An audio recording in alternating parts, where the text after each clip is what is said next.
Many ancient sites found all over the world can no longer be explained away with currently attested academic opinion. Who they say built them, why, or when they were created.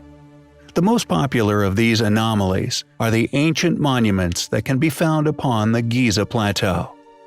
Currently explained as having been built by our copper tool-wielding ancestors a mere 4,000 years ago, somehow successfully creating some of the most precisely built and indeed enormous ancient structures found on Earth, decidedly choosing to use granite blocks many tons in weight as their building material of choice.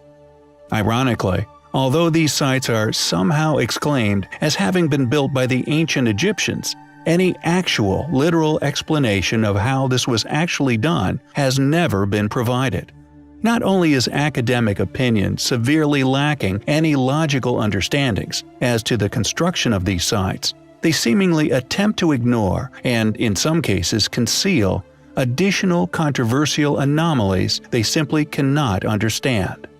Enormous stone megaliths are hidden all over Giza, and especially around the base of the Great Pyramids. And not only were these buildings adorned with incredibly hard granite, but also basalt, a similarly tough stone, and another which would be near impossible to have hewn with mere copper implements. Known as Giza's basalt floor, it is what many people now see as the smoking gun for evidence of advanced engineering having once been responsible for the construction of the site. Amongst the remaining fragments of the basalt floor is overwhelming evidence of ancient machinery, telltale precision signatures left on many stones, suggesting high technology was responsible for the shaping of Giza's enormous stones. Cut marks that could only have been left by high-speed disc cutting, striations, precise ridges, and countless other curious features have been thankfully left upon these stones, and these surviving tool marks could one day be used to actually identify the technology once used to build the site. We now feel that the evidence to suggest that the modern attested and mass-published theories regarding the origins of the Giza Plateau, its age, and indeed its creator's past capabilities, is currently incorrect and is now overwhelming, and that it is only a matter of time before a revival of this past knowledge and indeed understandings again begins to flourish. We have long stated that there is considerable evidence to suggest that not only the Great Sphinx, but also its accompanying pyramids found dotting the plateau, are far older than currently attested. We have shared the premise that many of the ancient hieroglyphs found all over Egypt are a mere 4,000 years old, while the pyramids and the Sphinx, both conveniently absent any of these same illustrative writings, are far older than this age. Why are there no hieroglyphs within the Great Pyramids? Additionally, why were there never any steps or stairs built into such awkward of structures? Is this a clue to the past function of the Great Pyramids? Were they never intended to be entered by humans? Not only is this absence of Egyptian art a compelling clue, but it also indicates that these structures were not constructed by the same people. If indeed they were constructed by the same people, why did they never document this task? There, in fact, exists an artifact within Giza, once quoted as a must-see artifact by Zecharia Sitchin. This inconspicuous stone, known as the inventory stela, amazingly, is an authentic inventory left by King Khufu.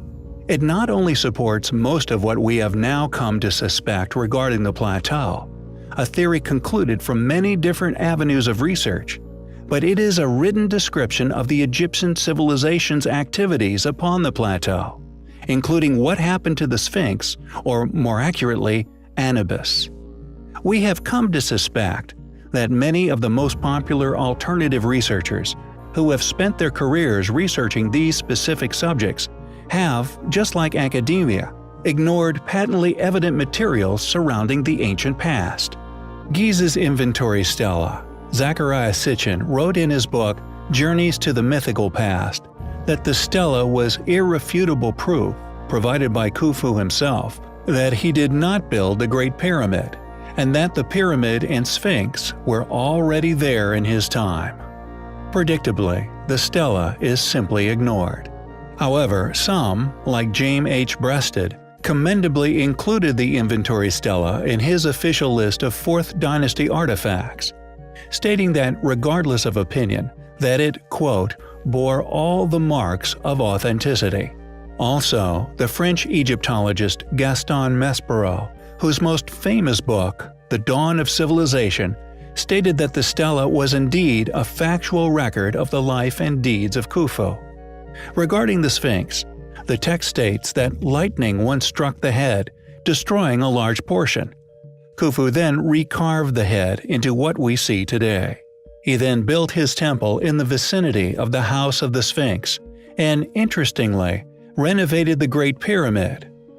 The stela inventory not only confirms many things we have already come to suspect took place within Giza, but additionally, this mounting evidence is indicating to us that other suspiciously popular, supposed in-depth investigations, often accompanied by expensive trips to said sites, are deliberately inaccurate works of controlled opposition. Regardless of other opinions regarding this matter, we will continue to present what we always have on this channel: truth and honest opinions. As always, thanks for watching. When asked what are the largest, heaviest, and indeed the once most difficult stones to ever have been cut, transported to, and precisely placed within the great structures of the Giza Plateau, we would have previously stated that the granite ceiling blocks found within the King's Chamber in the Great Pyramid were the largest known, with some of these stones weighing as much as 100 tons. However, it turns out that there exist many other stones upon this mysteriously created plateau, which far exceed the pyramid's inner megaliths.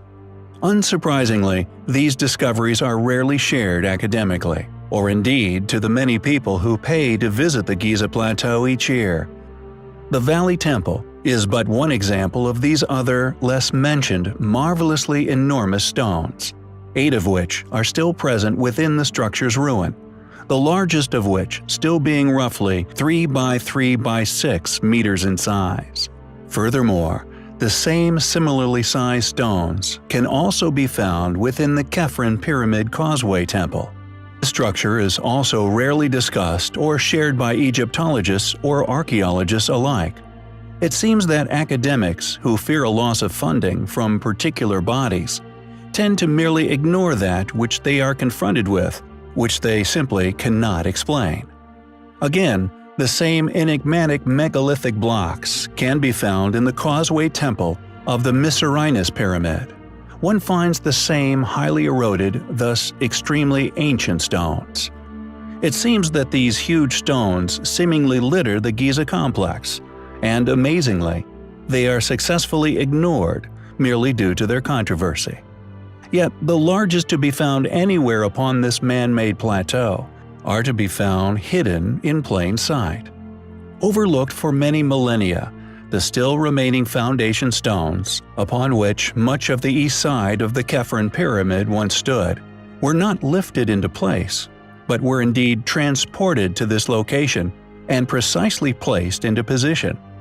These stones are so massive and so perfectly dropped into the surrounding landscape that thousands of people have walked right over them every year without ever realizing what they were standing on.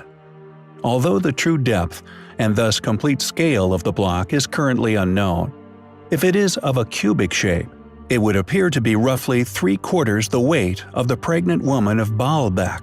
She weighs around 1,001 tons, which would make our foundation stone anywhere from 500 to 750 tons in weight. Clearly, a controversial yet incredible discovery, one which takes our understandings of the sheer undertaking that was Giza are still at an early stage. Nonetheless, such discoveries move us one step closer towards finally understanding just who could have built the Great Pyramid Complex of Egypt. There are many places upon our planet that were once home to the many ancient cultures that we are yet to unravel. A large number of these places clearly showing the erosion of an enormous antiquity, with some even rendered unrecognizable, slowly slipping back into the geological features in which they were once placed amongst.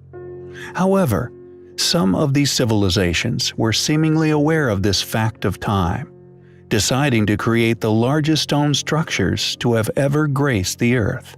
These monuments, predictably outlasting the many smaller sites, which have slowly been reclaimed by nature. These surviving sites can still reveal to us some astonishing things regarding our past, and indeed, our future. One begins to wonder whether these monuments' size was a planned strategy for their apparent longevity, or whether their size served another, perhaps more profound purpose.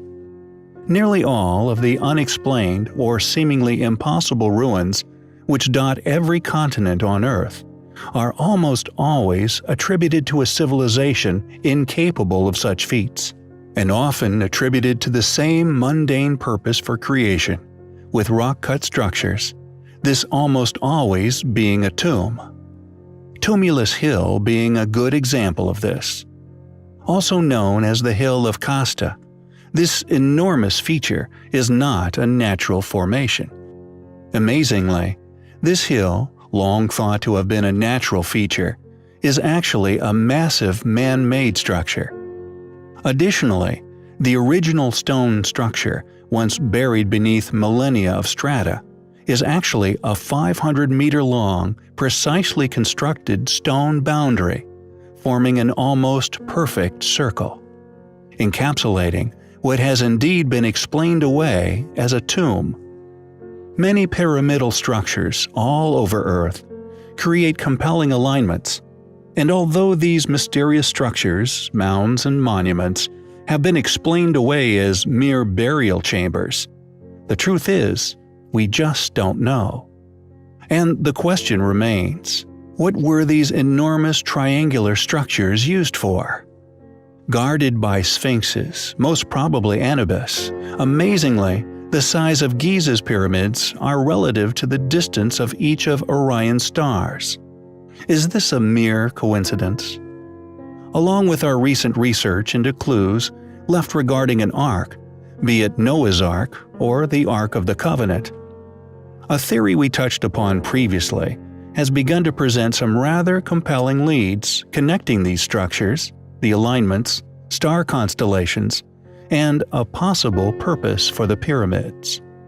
If one pursues past postulations regarding stargates, gateways to an apparent godly realm, etc., etc., you begin to notice links between many ancient beliefs, ancient structures, ancient covenants, and possibly interstellar travel. The double hexagram, now largely recognized as the Star of David, is also the shape realized when connecting many ancient sites upon our Earth. Is this shape also an illustration of an arc, connecting or visually overlapping two pyramids into one point? What was the Ark of the Covenant? Did it power the pyramids? Did it once reside within the Great Pyramids?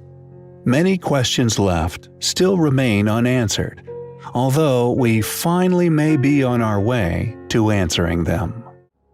In Mystery History's opinion, the ancient ruins found upon the plateau of Giza are some of, if not the most, heavily debated, heavily guarded, and most academically protected ancient site on Earth. Yet it remains one of the most talked about, mysterious, intriguing, ancient stonework of them all. Many people are now aware of the anomalies, which were once tightly controlled secrets surrounding the exterior features of the build, and more importantly, the achievements that these feats once were. These inexplicable factors, the size of the megalithic exoskeleton, the vastly different ages of the casing stones, are now thought by many as the defining motive for a cover-up regarding the pyramid's true age and original purpose. Media blackouts, counterintelligence, and many other outlandish conspiracies now rife among the research of the site, from giants to UFOs.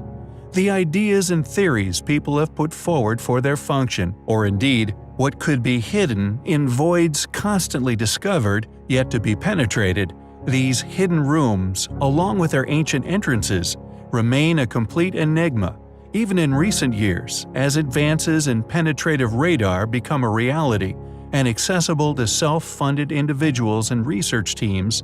More and more voids, unexplained heat anomalies, and even air shafts not known of before continue to be discovered within these enormous mystifying structures.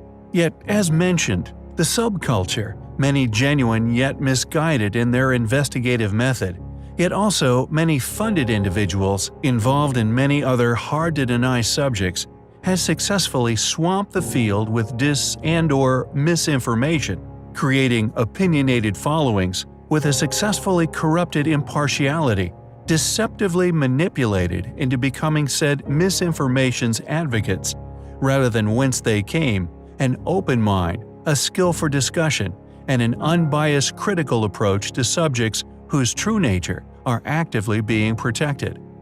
The predictably far fewer articles, books, and other logical, critical, impartial to all but fact, unwavering competent research done by many capable individuals, although adrift within an ocean of fallacy, shines much light upon some highly compelling yet albeit highly controversial features of the Plateau of Giza, features which may one day lead us to ultimately unlocking the pyramid's secrets and allowing us to finally understand what these structures' past functions truly were, not only in detail, but perhaps in an attempt of replication. During our own research, we have found some interesting similarities between Giza and Bosnia, among other lesser-known pyramid structures, and this curious yet continually reoccurring feature is now being more frequently discovered all over the world. The Great Pyramid of Bosnia, for example, a site discovered by Samir Osmanagic, has an ingenious river, which, after 3 years of research, was confirmed by him and his team to have had an artificial current. The reason for this is currently unknown, but it seems water was a significant factor in the past function of these ancient structures. Water is a curious thing, and in many situations acts just like that of electricity. It runs in currents and travels through tubes like electric through cables. Yet no one seems to know what electricity is. We hypothesize that these water features are of tremendous significance when it comes to understanding the true function of these incredible structures. But I digress. The plateau has always intrigued me. Although buried by a desert sand, the solid sandstone below is of an unimaginable size and seemingly level, over 40 feet deep in some places, yet no one truly understands its origins. Indeed, structures as large as the pyramids would need impressive foundations, but the plateau, it seems, is far too large and, if man-made, bafflingly sparse of any ruins, structures which one would have presumed would have been the reason for its enormous construction. There is, however, another hypothesis, a legend that told of a lost labyrinth, a secret underground lair as big as a town, a secret underground structure so large and thus so easy to get lost within, it became known as the labyrinth. Long spoke of, but always dismissed as mythological, this due to a lack of any substantial evidence for its existence. That is, until a few years ago, when a groundbreaking rediscovery was made, yet unfortunately it seems, this groundbreaking event was somehow masterfully stifled, not shared by mainstream media, funded institutions with their armory of literature and magazines alike. Thus, it merely becomes an observational exercise in yet another display of the influence our currently controlling institutions have over public opinion, preventing an underground city of gigantic proportions buried beneath Giza never successfully achieving public notoriety.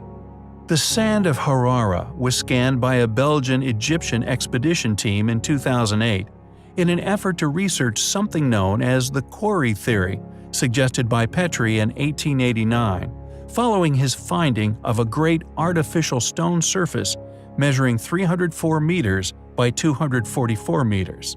Petrie interpreted the enormous artificial stone plateau as the foundation of the labyrinth, concluding that the building itself, although long believed to have been totally demolished in the Ptolemaic period, had in fact survived and lay hidden for millennia. The surveys proved its foundation remained unpenetrated and still laid undiscovered beneath the sandstone, never lost, the possibility of the results being that of the roof of the labyrinth, all but proven true. The following is an excerpt from the dig's official report. Quote, "Underneath this upper zone, below the artificial stone surface, appears, in spite of the turbid effect of the groundwater, at a depth of 8 to 12 meters, a grid structure of gigantic size, made of a very highly resistant material like granite stone. This proves the presence of a colossal archaeological feature which has to be reconsidered as the roof of the still existing labyrinth." End quote. Are the legends true? Does the labyrinth of Giza still lay hidden, unexplored beneath the sands of Egypt? We find the evidence to suggest such highly compelling. Countless talented, valiant souls, spanning all throughout modern history, have been publicly lambasted for their troubles. Not only are such readings and results regularly scoffed at, and any subsequent finding, all stemming from their honest admittance that their data showed evidence of inhabitation with, quote, underestimated prehistoric dates. Many of these artifacts and ruins, claimed as being a mere few centuries old, we have, due to extensive research into similarities and differentiations at many of these sites, managed to locate signature stonework within the structure's outer walls, clearly submerged and perfectly preserved for untold millennia. Indicative of many inexplicable sites around the world, which some even claim are upwards of 300 million years old. The Great Pyramids, along with their Great Sphinx, we feel, with the substantial evidence we have previously put forward, is a treasure trove of examples, for when one becomes aware of Giza's anomalies at least, can expose those fed a lie, the impossibilities within said conspiracy theory, and begin to realize more and more unexplainable anomalies, helping others to realize just how impossibly difficult these structures would have been to create. A feat when considered by many, especially those with a good idea for the sheer size of this place, find the reality that the plateau was possibly man-made very hard to conceive, subsequently still concealing many secrets which we feel is the purpose of the plateau being created in the first place. And although it seemingly spans far from the feet of the gigantic pyramidic trio and their accompanying sphinx, we feel this was deliberate and not naturally formed. According to computer engines, the stresses within the Great Pyramid itself were perfectly calculated. However, the main strut or lintel in the Grand Gallery is cracked, indicating pulley systems or other heavy technology was still atop the structure once built. This extra weight has been hypothesized was an oversight. Furthermore, any attempts to reconstruct these incredible buildings by using computer systems to simulate supposed slave attempts, we still, to this day, cannot find a valid working technique. However, if one ups the size of the being, their strength, and indeed their intellect, not only were the pyramids within reach, but also many other baffling megalithic areas, such as polygonal masonry, all could be explained. Additionally, along with this hypothesis, many giant-sized sarcophagi have been found throughout Giza, yet we feel covered up, dismissed as clearly what they are tombs, in favor of explaining them away as storage cases. Who built ancient Egypt? When did they build it? How did they build it? Questions which need to be answered, questions which we find highly compelling.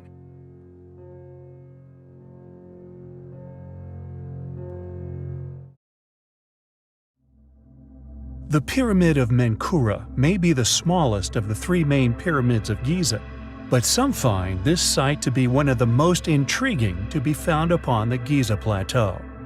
Not only does the pyramid still possess casing stones of a polygonal style, nearly identical to that found throughout ancient Peru, and indeed now discovered globally, but it also possesses gigantic ancient megalithic blocks, exposed for all to see. These impossibly huge blocks of stone are clearly of a tremendous age, leading up to a once immaculately carved inner chamber. On the 28th of July, 1837, Howard Weiss rediscovered the upper antechamber of the pyramid. Within, the remains of a wooden anthropoid coffin inscribed with Menkura's name was found. This tomb did indeed contain human bones. However, this is now considered to be a substitute coffin. Radiocarbon dating on the bones also claimed to have determined them to be less than 2,000 years old, which, according to certain researchers, suggests an all too common bungled handling of remains from another site. Furthermore, along with polygonal masonry, an inner chamber and 3 tiny accompanying pyramids, known as G3A, G3B, G3C, the age of this pyramid has also not been hypothesized or narrowed down to any specific era within the ancient Egyptian Empire, making it an obscurity, and also, predictably, a lesser-known site within academic study and mainstream reporting. Who built the pyramid? Are the megaliths within the outer temple walls the same as those of the exoskeletons of the larger ancient Great Pyramids? An ancient anomaly which has been exposed mostly upon the east wing of Cheops by the removal of outer casing stones which we have in the past reported on, along with their clearly much younger age. In AD 1196, Al-Aziz Uthman, Saladin's son and the Sultan of Egypt, attempted to demolish the pyramids, starting with Menkura. However, and rather predictably, 8 months in, they found that it was nearly impossible to destroy. Not only could they only remove 1 or 2 stones each day, when a stone fell, it would bury itself in the sand, requiring extraordinary efforts to free it. Wedges were used to split the stones into several pieces. Despite their efforts, workmen were only able to damage the pyramid to the extent of leaving a large vertical gash at its northern face. It is undoubtedly a highly intriguing pyramid. We have often postulated as to the precise age of the great monuments of Giza, undoubtedly the most astonishing structures left by the ancient world. There are many questions which persist regarding this ancient site. Who built these extraordinary buildings? Why did they build them? And of course, when was this unimaginably enormous task undertaken? Interestingly, there exists an enigmatic statue, which it seems, although predictably little shared by academia, actually predates this astonishing time within Earth's history. Quoted as possibly one of the rarest finds of its kind, according to Dr. Clarence Epstein, Senior Director of Urban and Cultural Affairs at Concordia University, where this remarkable item is housed. Not only can no one date the object, but there also exists a language etched into its form which is yet to be deciphered. As Dr. Epstein acknowledges, no expert, among the countless he has personally consulted over the past decade, can identify the sculpture's age, artistic tradition, or indeed recognize and decipher the ancient language found etched into its base. Dr. Epstein believes the statue is of a pre-dynastic age.